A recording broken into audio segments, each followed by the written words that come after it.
கர்த்தருக்குள் பிரியமானவர்களே, August 11 Elon G white அம்மையார் அவர்களுடைய மாரநாதா புத்தகம், பக்கம் 445. இன்றைய தியானத்திற்காக தெரிந்து கொள்ளப்பட்ட தலைப்பானது அவரது பிரமாணத்தோடு இசைந்து வாழ்தல். வசனம் சங்கீதம் 119 அதிகாரம் 34 வசனம்.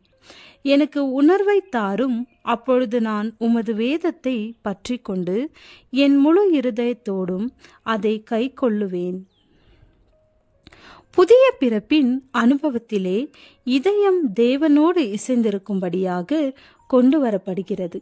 அது அவரது பிரமாணத்திற்கு ஒத்த இசைவோடு கொண்டு வரப்படுகிறது. இத்தகைய மாபெரும் மாறுதல் ஒரு பாவியிடம் நடைபெறும் பொழுது அவன் மரணத்தை விட்டு நீங்கி ஜீவனுக்கும், பாவத்தை விட்டு நீங்கி பரிசுத்தத்திற்கும், மீறுதல், கலகம் ஆகியவைகளினின்று நீங்கி கீழ்ப்படிதலுக்கும், வாய்மை தவறாதிருக்கும் நிலைக்கும் உட்படுகிறான்.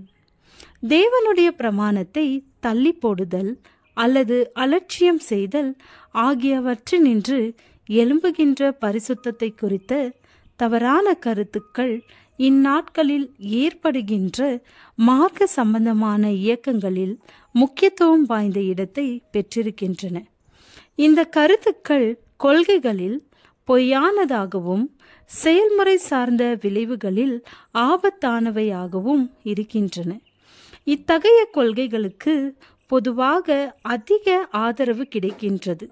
இதனால் இந்த குறிப்பிட்ட காரியத்திலே வேத வாக்கியங்கள் என்ன கற்றுக் கொடுக்கின்றன என்பது பற்றி அனைவரும் தெளிவான விளக்கத்தை பெற்றிருப்பது 2 மடங்கு அவசியமாகும்.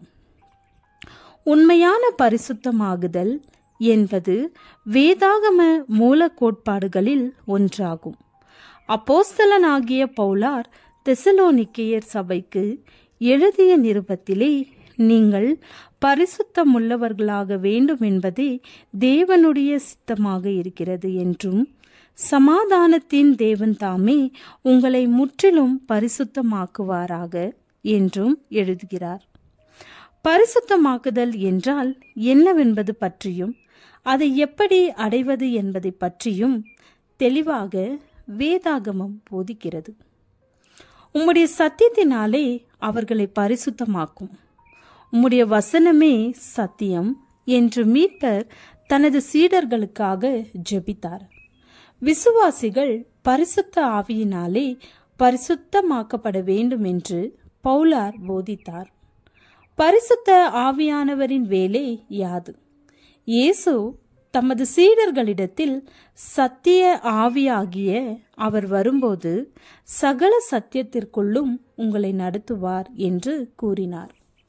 உம்முடைய பிரமாணமே சத்தியம் என்று சங்கீதக்காரர் கூறுகிறார். அவருடைய பிரமாணத்தில் உள்ளடங்கியிருக்கும் நீதியின் மாபெரும் கொள்கைகள் தேவனுடைய வார்த்தையினாலும் அவருடைய ஆவியினாலும் மனிதருக்கு வெளிப்படுத்தப்பட்டிருக்கிறது. தேவனுடைய பிரமாணம் பரிசுத்தமாயும் நீதியாயும் நன்மையாயும் தெய்வீக பரிபூர்ணத்தின் ஒரு எழுத்து படிவமாகவும் இருக்கிறது. அந்த பிரமாணத்திற்கு கீழ்ப்படிந்ததால் அமைக்கப்படும் குணம் பரிசுத்தமாக இருக்கும் என்று விளங்குகிறது. கிறிஸ்துவே அப்படிப்பட்ட குணத்திற்கு ஒரு முழுமையான முன்மாதிரியாக இருக்கிறார். நான் என் பிதாவின் கற்பனைகளை கைக்கொண்டேன் என்றும், பிதாவிற்கு பிரியமானவைகளை நான் எப்பொழுதும் செய்ய விரும்புகிறேன் என்று கிறிஸ்து கூறுகிறார். கிறிஸ்துவின் பின்னடியார்கள் அவரை போலாக வேண்டும்.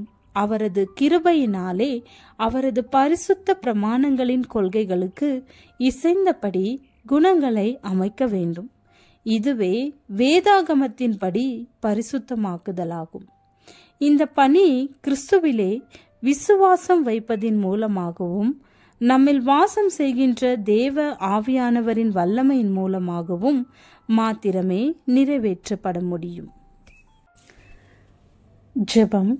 தேவனே, உம்முடைய வசனங்களை அறிவிக்க துரிதமாக செயல்பட எங்களை ஆவியானவரால் ஆட்கொள்ளும்.